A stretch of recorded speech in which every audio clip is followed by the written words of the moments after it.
2020 was another rough year for Vanderbilt, going 0-9, 0-9, not winning a single game. Now, if they had played a non-conference schedule, of course, they would have probably won at least a couple of games, but 0-9 in an all-SEC schedule. They finished in 7th and last place in the SEC East. Looking ahead to 2021, making a coaching change. What will this team look like? Will they be better? Will they be worse? Well, Ken Seals will be back at quarterback, and he played pretty well for them as a true freshman. I think you can build off of that. Also, at wide receiver, they've got some other guys coming back. Chris Pierce, he will be returning. He'll be a fifth-year senior. Cam Johnson, their leading receiver from last year, will be returning as well. So that's good news. Wide receiver position looks okay for Vanderbilt. Jamari Wakefield at running back, he transferred out, but they do have Keon Henry Brooks returning. He'll be their go-to guy at running back next year.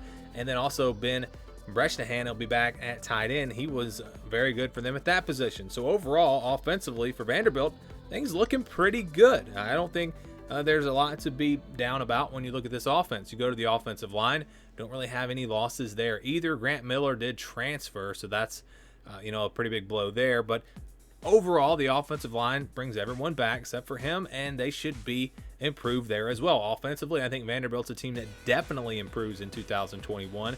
When you look at the defense, big loss is going to be Deo Odebengo. He will be gone. Talking about one of the better defensive ends in the SEC last year. He's gone, but that's about it on the defensive line. Everyone else coming back. They lose Mintz at linebacker. He will be gone. He was a senior. Dimitri Moore transferred out. That's a big blow. We're talking about a very talented guy at linebacker. But they bring everyone else back. So, again, not a lot of losses for them in the front seven.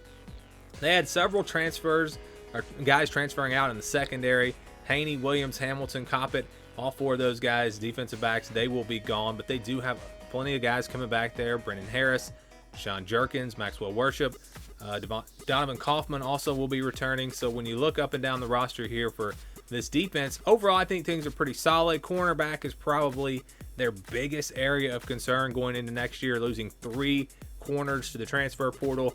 We'll see how that plays out. But again, when you look at the offense, the guys that they have coming back there, the defense, most of those guys coming back. They will miss some of the better players, but I think overall for Vanderbilt, you'd have to say, especially as bad as they were last year, this is a team that should get better in 2021.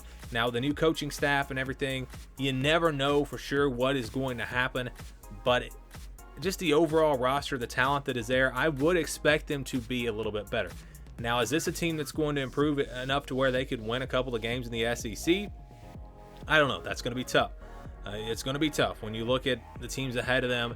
I think finding a win in the conference, again, will be a challenge, but you've got some opportunities. South Carolina, Tennessee is going to be down. I mean, maybe Vanderbilt could win a game or two in the SEC. I think that's going to be tough, and maybe they still finish with no wins in the conference, but overall, I think this team does get better. I think they play better, and I think that you will see a little bit of improvement from Vanderbilt in 2021.